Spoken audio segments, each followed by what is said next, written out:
No alien male chose the princess, until a human stepped forward.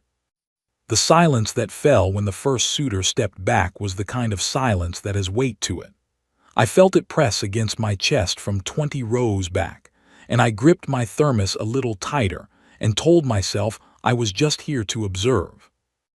I am always just here to observe. My name is Marcus Vale, Sergeant-turned-diplomat, United Earth Corps, currently serving as third chair attaché to Ambassador Claire on a planet that makes everything back home feel like a rough sketch of what architecture could be if it really tried. The briefing document called this assignment routine. The briefing document and I have always had a complicated relationship. The Velthari High Court was not built for comfort. It was built to communicate one thing: you are small and the stakes are enormous. It succeeded on both counts. The ceiling went somewhere up into the dark. The floor was pale stone, veined with something that faintly glowed, and every footstep echoed in a way that made you feel personally judged by the room itself. I was in the back row with my thermos and my already read briefing document, and a view that was technically excellent and practically irrelevant, because I was not supposed to do anything today. 3 planetary systems had sent their finest. The Velthari choosing ceremony, the Salval choosing, to use its proper name, was not optional. It was not ceremonial in the decorative sense. It was the axis around which half this corner of the galaxy currently turned. The Velthari high seat had held for 600 years on the strength of a bonded ruling pair. The old bond had ended with the previous king's death 3 cycles ago. Since then, the 3-system alliance that the Velthari anchored had been held together by nothing but goodwill, and the political equivalent of fraying string. Today was the day it either held or it did not. The princess had to accept a suitor for the Salval. The Salval had to be completed. Then the bond would form and the high seat would stabilize, and 3 systems could stop quietly panicking. That was the plan. The first suitor was the Dornkai envoy. I had read about the Dornkai, 7 feet tall, iridescent skin that shifted color with their emotional state, which in theory should have made them easy to read and in practice made them impossible to predict. This one wore ceremonial armor that caught the court light and threw it back in fragments. He walked to the center of the floor with the kind of calm that comes from never having failed at anything. He looked at the princess. 4 seconds. He stepped back. No explanation, no apology. He simply stepped back and the room pulled in a breath and he walked off the floor like a tide going out. I noticed I was holding my thermos in both hands. The princess did not move. She stood at the far end of the floor in formal Velthari court dress, deep silver, structured, the kind of clothing that is armor without being armor, and she watched the Dornkai envoy leave with an expression that was entirely unreadable. Not cold, not wounded, something past both of those things. The expression of someone who has already done the math. The second suitor was the Hevron prince, famous from what I had read, ancient family, 16 languages, known across 4 species diplomatic circles for his emotional intelligence, his patience, his legendary capacity for genuine empathic resonance. He lasted 6 seconds. He did not step back so much as drift. Backward slowly, like a door closing in a breeze. His face had gone a color that Hevron faces do not typically go, and his famous 16 languages apparently contained no words for whatever he was feeling because he said absolutely nothing as he left the floor. The room buzzed, not loudly, a subsurface vibration, the kind you feel in your back teeth. I looked at my thermos. I had not taken a single sip. I was not sure why I kept bringing it. The third suitor was the Mercollective's chosen, a species that bonds through shared memory.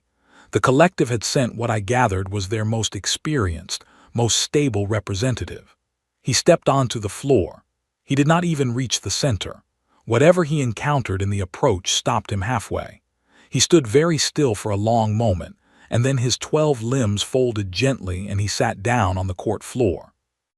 Then lay down on it. A Velthari attendant rushed over. It took 3 of them to assist him off the floor. The Dornkai diplomat in the row ahead of me made a sound that was not quite a laugh. He caught himself immediately and straightened.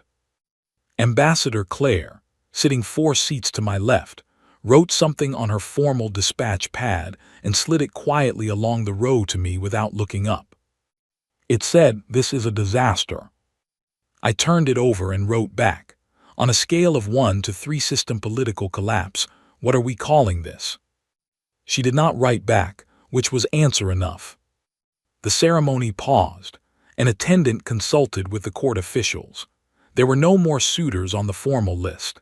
The pause stretched out into something that stopped being a pause and started being a silence with no good ending. That was when I looked up from my thermos. And she was looking at me. Not at the room, not at the exiting suitors, not at the court officials having their quiet, urgent conversation. At me. 20 rows back, credentials badge, cold thermos, definitely not on the participant list. Thesavale Orinkai, Princess of the Velthari, last of her military bloodline, survivor of 3 wars I had read about, and one I suspected was not in any briefing document, looked at me the way you look at something unexpected in familiar territory. I did not look away. She did not look away. 2 seconds, 3.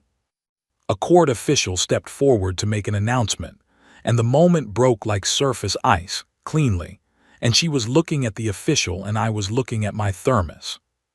My heart was doing something I chose not to acknowledge. The official announced that the choosing ceremony would have one final formal session, scheduled for 2 days hence. After that, the window would close. The tone of the announcement carried the specific weight of a door about to shut on a very large problem. Ambassador Claire was already composing dispatch messages. Around me, the diplomatic corps began their own quiet emergency conversations. The Dornkai delegation stood together in a tight cluster, speaking quickly. The Velthari court staff moved with the controlled speed of people who are not panicking and are working very hard at it. I sat in the back row. I had not moved. I picked up my thermos, took 1 sip. The coffee had been cold for 2 hours. It tasted exactly the way things taste when you are sitting with a thought you have not decided to have yet. I had been in this corps for 11 years. I had attended 47 diplomatic events on 9 different planets. I had once helped negotiate a resource treaty between 2 species who communicated exclusively through color patterns, working through 3 translators and a converter that broke twice. I had handled situations that the official Corps handbook did not have chapters for. I was very good at observing from the back row. I looked at the door through which the princess had exited. The court was emptying around me. Claire had already left with her dispatch team. The attendants were straightening the ceremony floor. My thermos was empty. I sat there for another full minute, alone in a row of empty seats, in a hall that still had the weight of that silence in it. I have had worse Tuesdays. I was not entirely sure that was true. The Velthari Embassy Quarter had 17 separate dining and gathering spaces, which I discovered by spending most of the next morning walking through all of them with my new thermos. I had found a refill station near the East Corridor, which was the most significant personal victory of this assignment so far. I was not doing anything specific. I was simply present in spaces where people talked, which is most of what diplomacy actually is once you strip away the formal documentation. Owen was the one who found me first. Owen Marsh, second-year Corps attaché, 24 years old, and possessed of the specific energy of someone who believes that information is best shared at volume. He fell into step beside me in the East Corridor like he had been waiting at exactly that corner. "They're saying it's over," he said. "The Alliance, 3 systems, all of it." "People said the Kepler Accords were over in the first hour," I said. "They held for 40 years. This is different. It's always different." Owen had a dispatch tablet in his hand, and he was turning it over and over, which was what Owen did when he was thinking faster than was comfortable. Did you see the Heron Prince's face when he came off the floor? He looked like he had seen something. He probably had, I said. What does that mean? It means I do not know yet, I said, which is why I am walking. He peeled off at the next junction, heading back toward the core communication suite, and I kept going. The archivist's name was Davin Oren, a distant court relation, tasked with the preservation and explanation of Velthari records. Old, patient, the kind of old that has stopped worrying about most things because it has seen enough of them resolve on their own. I found him in the Hall of Records an hour before midday, cataloging something on a system that appeared to predate most of the technology in the room by about 2 centuries. He looked up when I came in. Most Velthari had the look of people who are listening to something just below the range of your hearing. Davin had that quality plus the additional quality of someone who has decided you are interesting before you have said a word. The human, he said, you sat in the back row. I always sit in the back row, I said. Not for long, I think, he said, and went back to his cataloging. I pulled up a chair across from him and set my thermos on the table between us, which was not protocol but felt honest, and asked him to explain the salvo to me. Not the version in the briefing document, the real version. He was quiet for a moment, then he set down his work. The salvo is a complete opening, he said. 2 minds, simultaneous. There is no floor to the depth. There is no mechanism that closes a room before another consciousness can enter it. Everything that you carry, every memory you have sealed away, every grief you have never spoken, every weight you have placed somewhere private, it surfaces. In front of another person, and there surfaces for you. That sounds like a significant thing to do, I said. It is not done lightly, he said. The suitors chose willingly. Willingness and readiness are not the same condition, Davin said. I thought about that. What happened to the ones who could not complete it? Davin folded his hands on the table. The merge does not damage in the conventional sense, but what a mind encounters in an incomplete attempt, the edge of another interior, the suggestion of its full size that remains. Like a sound you hear through a wall, you can never entirely stop hearing it. I was quiet. The princess carries 3 wars, Davin said, simply, without drama. The shattering of Velori Prime, the long quiet, the campaign in the outer systems that has no name in the official records because the Velthari do not like to remember it. She has carried these things for a very long time and she has never set them down, and the interior space she has built around them is vast and alive and entirely unresolved. Unresolved, I said. She has never had anyone to give any part of that weight to, he said. Not because she is unwilling, because no one has been able to hold it. I picked up my thermos. I did not drink, I just held it. Most species, Davin continued, have what I would describe as a psychic floor, a natural depth past which the consciousness closes protectively, a reflex. It prevents the kind of interior flooding that would otherwise cause lasting damage. And humans. He looked at me with the expression of someone about to say something they have been waiting to say for a while. We have studied your species' records with great interest since first contact, he said. You do not appear to have this mechanism. Humans carry grief and joy simultaneously. You carry loss that is decades old and treat it as present tense. You carry hope alongside full knowledge that hope is frequently incorrect. You do not resolve. You endure resolution's absence and continue functioning. A pause. We do not have a word for this. It is not a word we needed before. I stared at my thermos for a long time. Davin went back to his work without saying anything else, which is the behavior of someone who knows they have said enough. I found a spot on the observatory deck that evening, because I needed open space, and there was only so much corridor walking a man could do before it became something other than thinking. The twin moons of the Velthari system were moving in a pattern that was almost synchronized but not quite, always half a beat off from each other. I watched them and did not think about anything specific and told myself I was just watching moons. She arrived without a sound. That is not a figure of speech. Velthari move differently than humans, less heel strike. I did not hear her. She was simply not present, and then she was. Thesavale stood beside me at the observatory railing and looked at the same moons I was looking at, and did not say anything for long enough that it became its own kind of conversation. "You did not leave the court the way the others left," she said. "I had nowhere to be," I said. "That is either very honest or very stupid." "Ambassador Claire asks herself that question about me every single day," I said. She looked at me then, not the way she had looked at me across the court floor. That had been a flash, a recognition across distance. This was closer and steadier and considerably more uncomfortable in a way I was not going to examine right now. "You spoke with the archivist," she said. "I did. He told you what I carry." "He told me some of it," I said. "I imagine the real version is longer." She turned back to the moons. "Why are you still here, Marcus Vale?" I had a number of possible answers.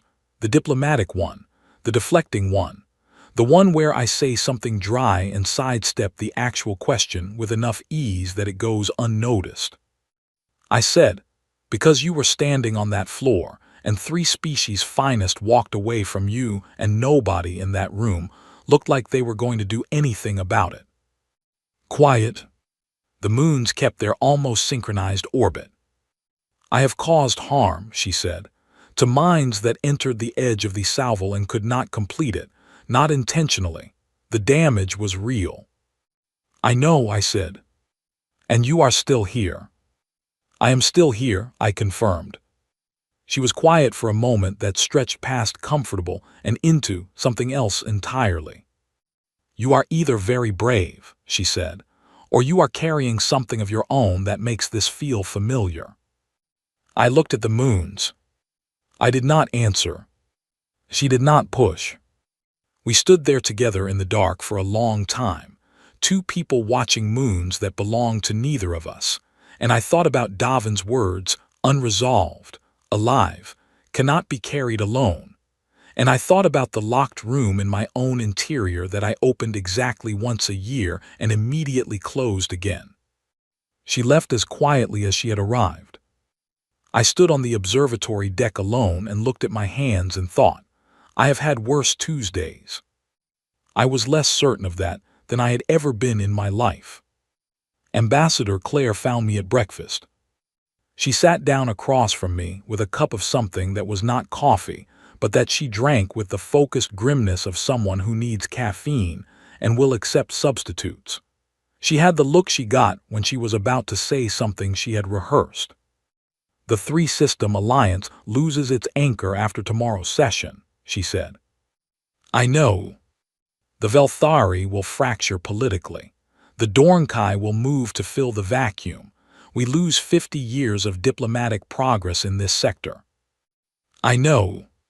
Marcus. Claire." She looked at her cup. She looked at me. She put the cup down.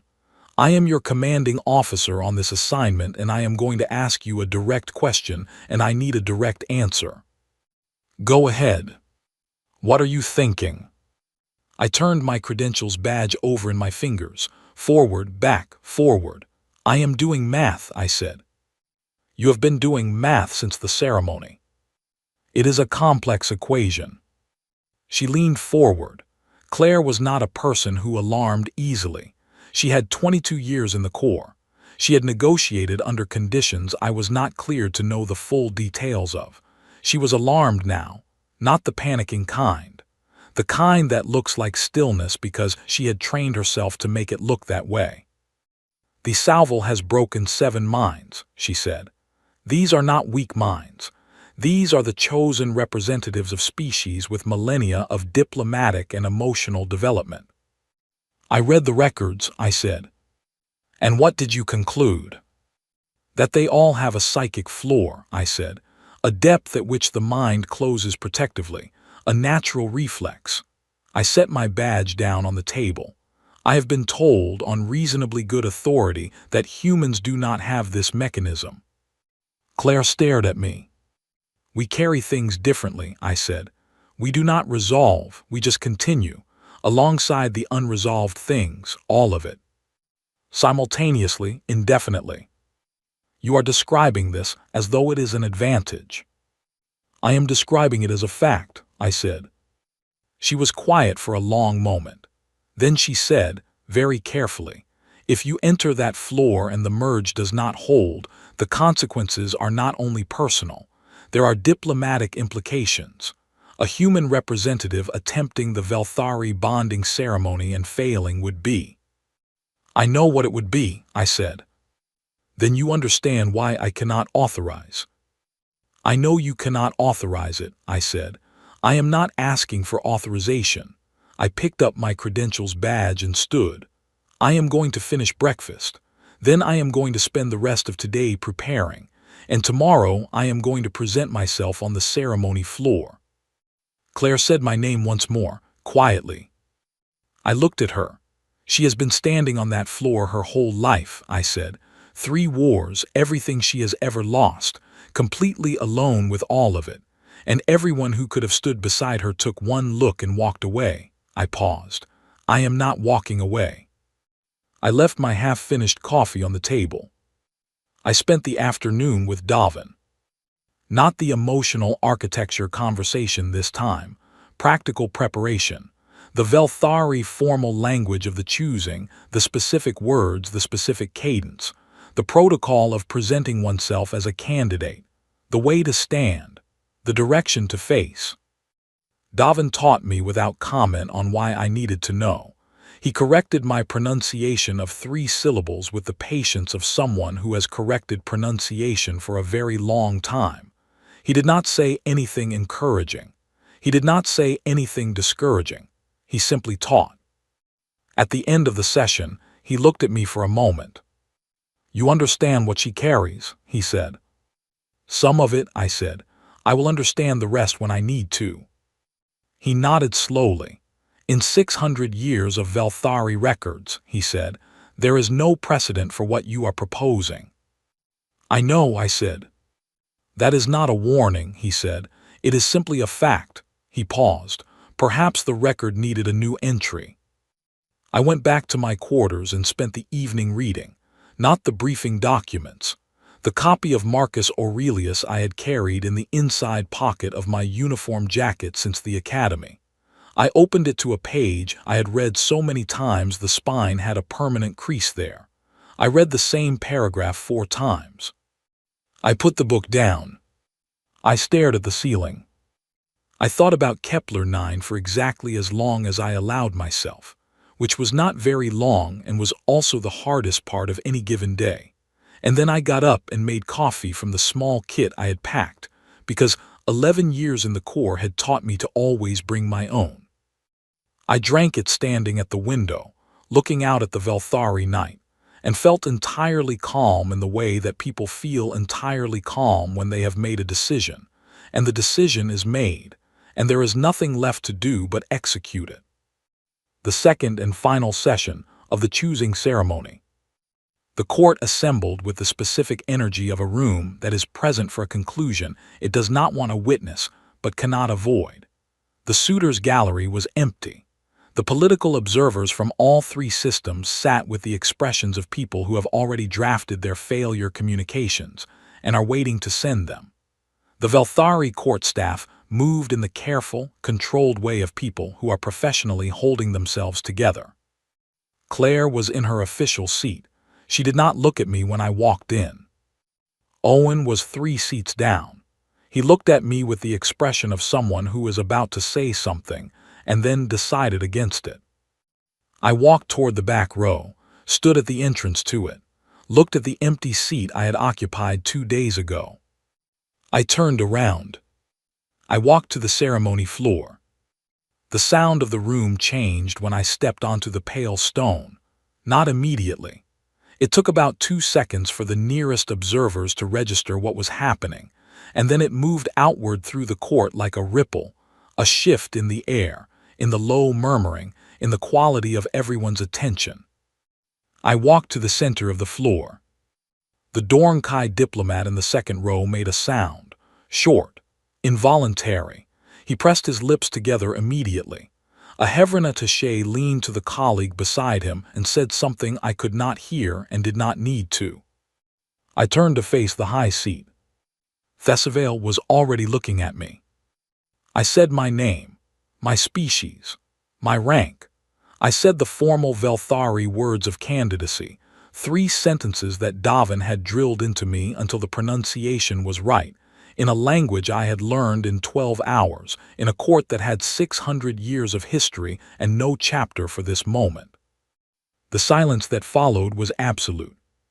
Not the buzzing, uncomfortable silence of the suitors' refusals. This was a different kind of silence.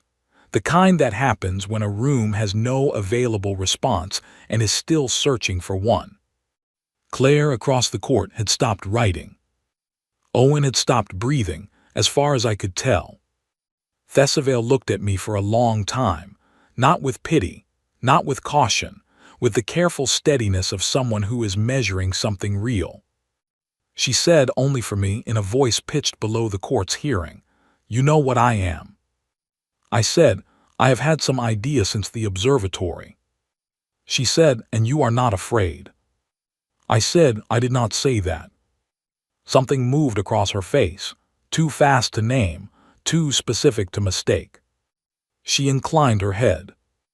The court did not erupt. It did the opposite. It went so still that I could hear the faint sound of the ventilation system in the high ceiling, which I had not noticed in 2 days, and somehow that small detail made the moment more real than anything else. The salvo was scheduled for the following morning.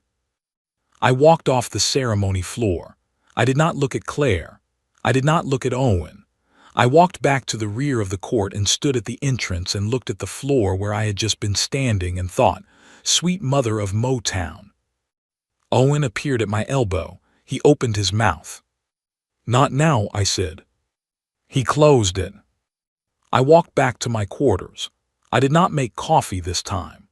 I sat on the floor with my back against the side of the bed and read Marcus Aurelius and tried to feel like a man who had made a rational decision and mostly succeeded and did not examine the remaining percentage. The preparation room was smaller than I expected. Davin was there, along with 2 Velthari ritual attendants whose function appeared to be creating an atmosphere of calm through their own composure, which was either deeply helpful or deeply strange, and I had not yet determined which. Claire had sent Owen with a message, a single line on official core paper that said, "I have filed no reports on your activities in the last 48 hours. I read it twice and put it in my jacket pocket beside the Aurelius. The attendants explained what would happen. One spoke in Velthari, and Davin translated with the unhurried precision of a man who has learned that precise translation matters more than fast translation. The salvo began with sustained mutual attention, both parties willing, both parties present, no physical contact required. Velthari consciousness, they explained, operated on a layer that human science had a number of competing theories about and no settled conclusions, which I found oddly reassuring. The mystery was universal. Once the opening began, there was no mechanism to close it partway. It was complete or it failed. If it failed, Davin paused here, chose his words, the attempt would leave a residue, not damage in the physical sense, but an awareness of what had been encountered, permanent. The way a scar is permanent, not painful in the constant sense, but always present. I said I understood. The attendants asked if I had any questions. I thought for a moment, how long does it take? Davin exchanged a word with the attendants.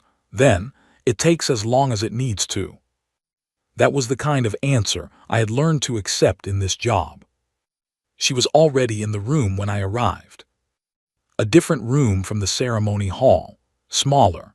The ceiling was lower here, and the light came from panels in the floor rather than above, which gave everything a reversed quality, like standing inside something rather than outside it. There were 2 chairs facing each other across a space of perhaps 4 feet. Nothing else. Thesavale sat in one of them. I sat in the other. We were alone. Davin and the attendants were on the other side of a closed door. The room had the quality of a held breath. She said, "You do not have to do this." I said, "I know." "I have never had anyone enter who had full information," she said. "The ones who attempted before, they knew the general description. They did not know its depth." A pause. "Davin told you the depth." "He told me what he knew," I said. "I imagine the real version is still larger than any description." She studied me. "You are not performing calm," she said. "That is unexpected." "I have had practice holding still," I said. "It is not the same as not feeling the ground move. It is just a thing you learn to do." Something in her expression shifted, too precise to describe, too significant to ignore. I said, "I need to tell you one thing before we begin." She waited. "I have a room," I said, "in my own interior, something I keep locked. I open it once a year and close it again immediately. I have never let anyone in." I kept my voice level. "I am telling you because when we are in the merge and you find it, I am going to let you in. I want you to know that is a choice, not an accident." Quiet. "Why?" she said. "Because you have been standing at your own doors alone for a very long time," I said. "It seemed wrong for mine to stay shut." The room held the silence for a moment. Then she nodded. I settled back in the chair. I took a breath. I looked at her and I did not look away. She looked at me and she did not look away.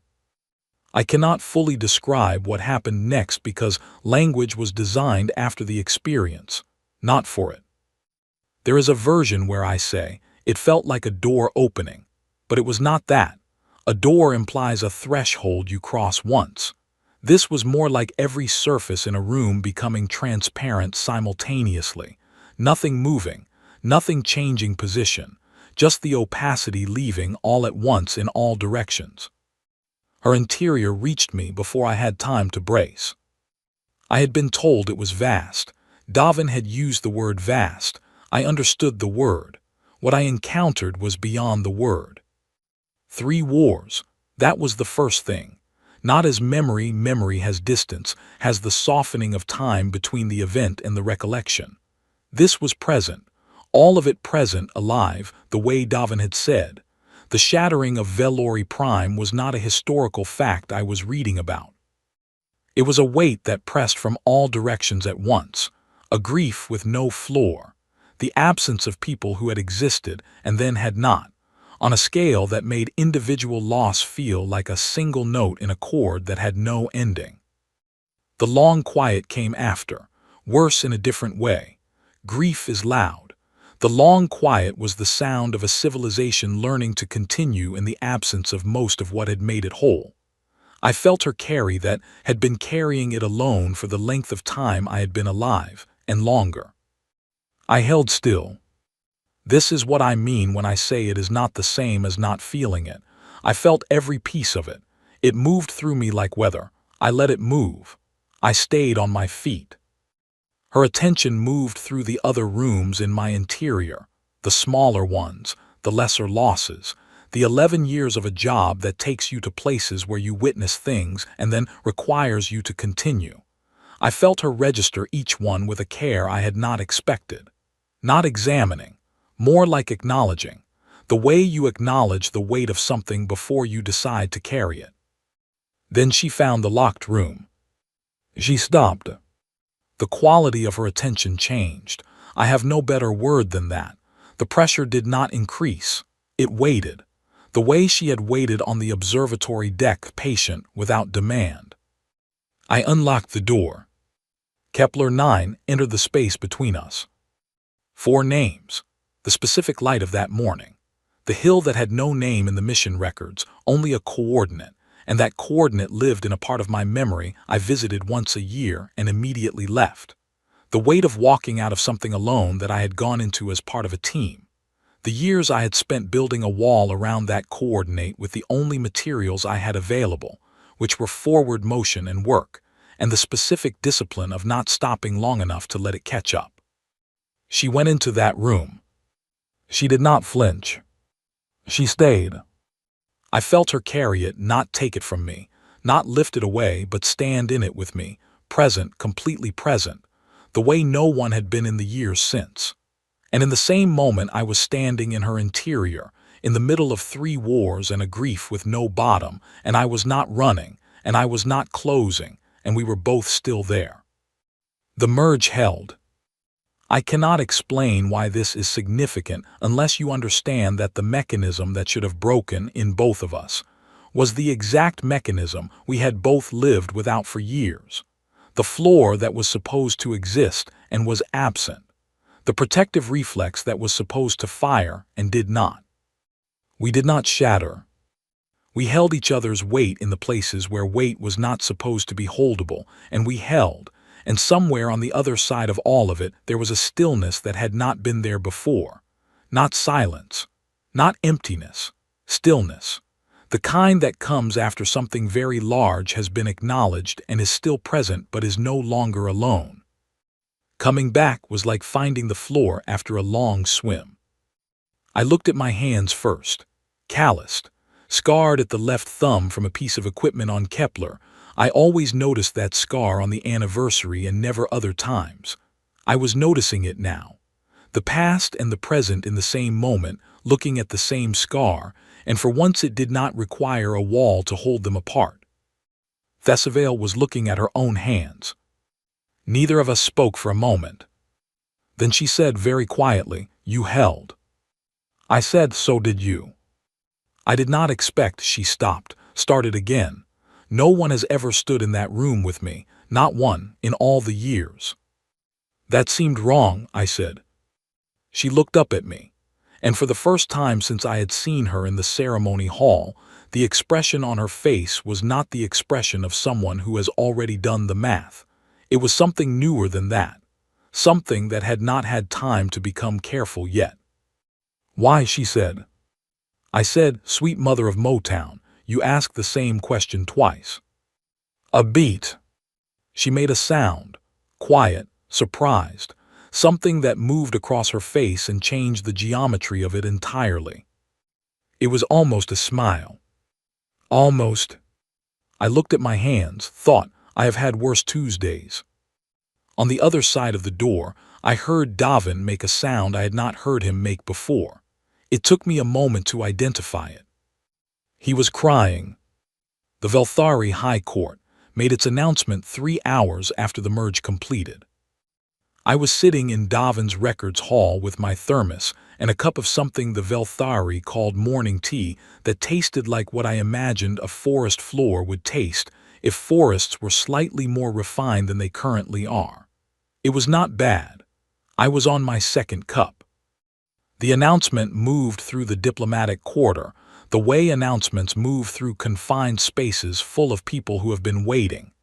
Instantly, in every direction, with the specific energy of water that has found a crack. The salvo was complete, the bond had formed, the Velthari high seat was stabilized. The three-system alliance held. Davin read the formal record quietly from his screen. He looked up at me over the edge of it with an expression that was the oldest I had ever seen on a face that was already very old. "The record required a new entry," he said. "I remember you saying that," I said. He went back to his work without another word, which was one of the things I respected most about him. Claire found me an hour later. She sat across from me and did not say anything for a full 30 seconds, which was the longest I had ever seen Claire not say anything. She was looking at me with the expression she used when she was revising her professional opinion of someone in real time and finding the revision uncomfortable. "I filed no reports on the events of the last 48 hours, she said finally. "You mentioned that," I said. "I am now filing a report," she said. It will describe a remarkable and unprecedented act of diplomatic bridge building by a dedicated corps member whose instincts I chose to trust. She paused. This is accurate. It is also the most generous possible framing of a situation in which one of my attachés entered an alien bonding ceremony without authorization. That is accurate as well, I said. Marcus. Claire. She pressed her fingers against the bridge of her nose and breathed out through them. Then she looked at me, and there was something in her expression past the professional management of it, something actual, personal, and uncalibrated. How are you? I am fine, I said. She studied me for a moment with the precision of someone who has learned to tell the difference between people saying they are fine and people being fine. She appeared to conclude I was the second one. Something in her shoulders adjusted. The sector analysis team in Geneva is going to want a full briefing, she said. I know. The Velthari diplomatic access that this opens, the implications are enormous. I know, I said. You knew that when you walked onto the floor. Part of the math, I said. She stood. She picked up her dispatch pad. She looked at me one more time. You are the most complicated, easy decision I have never made, she said, and walked out. I took that as a compliment. She would deny it was one. Owen found me at lunch. Owen always found me. It was one of his reliable qualities, like a compass finding north, slightly predictable, consistently accurate. He sat down across from me with his own lunch and his dispatch tablet, and the expression of someone who has been sitting on a question for 2 days and can no longer contain it. Were you scared? He said, going in. I looked at him. He was 24 years old, and he had the kind of face that had not yet learned to be still under pressure, which was not a criticism. It was simply a stage. He would learn. Most of them did. Of the merge, I said. Any of it, all of it.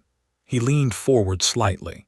You walked onto that floor in front of 6 systems worth of diplomatic observers with no authorization, no precedent, and no guarantee that you would come out intact. Were you scared? I thought about the locked room. I thought about Kepler 9. I thought about the specific quality of Thesivale's attention when she stood at the door and waited rather than pushed. Of the merge, not the way you mean, I said. Of what she would find in me, a little. Owen stared at me. That is what you were afraid of, not the thing that broke 7 other minds, but what she would think of what was in yours. I was not afraid of the merge, I said, because I have been carrying things in an unresolved state for long enough that one more piece of unresolved weight is not a new experience. The merge was a familiar condition dressed in unfamiliar surroundings. I picked up my fork. I was a little concerned about what I was walking in with. Nobody wants to open a door for someone and have them see the state of what is behind it. Owen was quiet for a moment. She was carrying 3 wars, he said, quietly, like he was only now understanding it. Alone, I said, since before I was assigned to this sector. And nobody. Nobody stayed, I said. They all had very good reasons. The merge was genuinely dangerous. Her interior was genuinely vast. The risk was real. I set down my fork. Every single one of those reasons was true, and she was still standing on that floor alone. Owen turned his dispatch tablet over in his hands, stopped. Is that why you did it? Because she was alone? I looked at him. That is not bravery, I said. That is just bad manners. He stared at me for another moment. Then something moved across his face, not quite understanding, more the beginning of it, the shape of a thought that was going to take some time to finish forming. He would carry it. People like Owen carried things and turned them over until they understood them. He would be all right. He went back to his lunch, quietly. The galaxy's reaction arrived in stages. The Dorn Kai Diplomatic Corps issued a formal statement acknowledging the completion of the salvo and the stabilization of the high seat. The statement was exactly 4 sentences long and managed in those 4 sentences to convey that they were deeply respectful of the outcome while being personally bewildered by the method. I read it twice, filed it under reasonable response. The Heveran Prince's office sent a longer communication, 7 paragraphs, diplomatic and carefully worded. That was, between the lines, a sincere inquiry into whether humans were in fact a stable species, or whether what Marcus Vale had done was simply a very specific kind of accident. Ambassador Clare responded on behalf of the Corps with language so professionally gracious that I had to read it 3 times to locate the part where she told them the answer was yes. Humans were stable. Thank you for your concern. The Mer Collective issued a formal inquiry into what they called the anomalous emotional architecture of the human species. The inquiry was 17 pages. I read the summary. It described human consciousness as demonstrating unusual and not yet fully understood properties related to unresolved interior states. It noted that further study was warranted. It asked if any human volunteers would be available for non-invasive observation. I sent back a 1-line response, scheduled through the Corps office. Owen thought this was funny. Claire did not think it was funny and also did not say it was not funny, which in Claire's register meant she found it a little funny. 3 weeks after the ceremony, Davin called me to the records hall. He had printed a document on Velthari archival paper, which is a considerable material commitment. The paper is made from a process that takes months and is used only for things intended to outlast the people who wrote them. He set it in front of me and let me read it without commentary. It was the formal archival record of the salvo completion, the full account, the bond formation, the unprecedented nature of the merge's success across species lines, all of it documented in the precise, patient language of 600 years of Velthari record-keeping. At the end there was a separate section. It described what the archivist had observed, what Davin himself had observed, in the mechanism of the merge's success. It described the human capacity to hold unresolved interior states in sustained coexistence, grief alongside forward movement, loss alongside continued function, the ability to stand in the middle of something unfinished and remain present rather than retreat. It noted that this capacity had no equivalent in the known species catalog. The Velthari archivist's formal designation for this observed condition entered into the permanent record, the human condition. I read it twice. I thought about Detroit, the 11 years that followed Kepler 9, every cold coffee thermos, every back row seat at every diplomatic event where I had watched other people navigate situations and told myself I was just here to observe. I thought about a room that had been locked for a very long time, that had a door now, and that light came into differently. I handed the document back to Davin. He said, "What do you think?" I said, "She made it sound impressive." He almost smiled. For Davin, that was the equivalent of a standing ovation. I found Thesavale on the observatory deck. Not because I had planned to. I had been on one of my thinking walks, the East Corridor, the Records Hall, the secondary gardens, the long circuit I had developed over 3 weeks of mornings, and the observatory was on the route. She was there. She had the same quality of presence as always, not announced, simply true.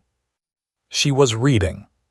Specifically, she was reading my copy of Marcus Aurelius, which I had given her 10 days prior in the records hall, pressed into her hands with a note that said only, written by a man from a very small world who found that thinking carefully about difficulty helped more than avoiding it.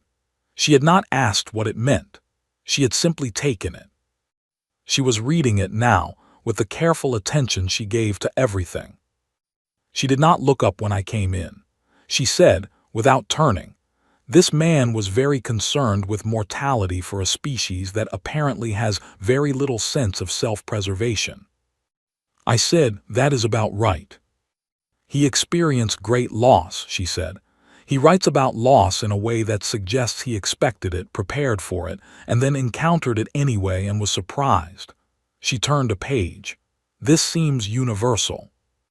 I sat on the bench beside the railing a few feet away, facing the moons. They were in their usual pattern, nearly synchronized, always slightly off. I had named them in my head sometime in the first 3 days after the merge. I had not told anyone what the names were. They were not important names, just anchors. He was emperor of a very large territory, I said. He spent most of his rule dealing with conflict on its borders. He wrote his private thoughts in a notebook that he never intended for anyone else to read. We have been reading it for 2,000 years. He would be distressed to learn that, she said. Probably, I said, also possibly pleased. The philosophy holds up. She was quiet for a moment. Then, he writes about what remains when everything else is removed. That is the central question, I said. What is his answer? I thought about it. I had read the book enough times to know the answer was not simple and was also not complicated.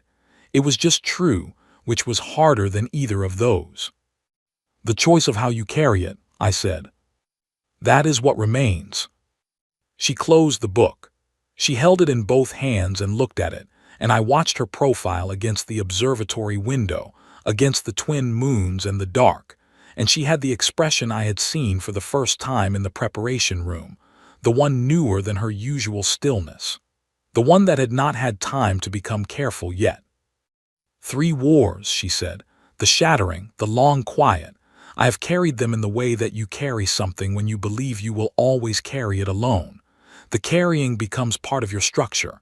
You build around it. You organize yourself around the weight. A pause. I did not know there was another way until you stood in those rooms with me. There is not a better way, I said. I did not arrive with a solution. I just stood there. That is the thing I am describing, she said. I did not know what to say to that. I turned to look at the moons. She said, "What are their names?" I looked at her. She was looking at the moons. "I named them," I said, "in my head 3 weeks ago." "I know," she said. "I can feel that you named them. The bond carries small things alongside large ones." A pause. "What are they?" "The bigger one is Tuesday," I said. She looked at me. "The smaller one is Kepler," I said. She was quiet for a moment. Then she turned back to the moons and looked at them for a long time, and the observatory held the kind of silence that has warmth in it rather than weight. "Tuesday and Kepler," she said. "Not very grand," I said. "No," she said, "but they are true." We sat together watching the moons in their almost synchronized orbit, always half a beat off from each other, never fully resolving, continuing anyway. And I thought about the formal record in Davin's office and the 2,000-year-old notebook in Thesavale's hands, and the locked room that had a door now, and the door that had light coming in. Neither of us had a word yet for what we were to each other. That was all right. Some things do not resolve, they simply continue. We were very good at continuing. Across 3 systems, an alliance held its orbit around a morning on an observatory deck where 2 people sat with their unresolved things and did not look away. 3 wars, 4 names, 2 moons. 1 choice. I have had worse Tuesdays.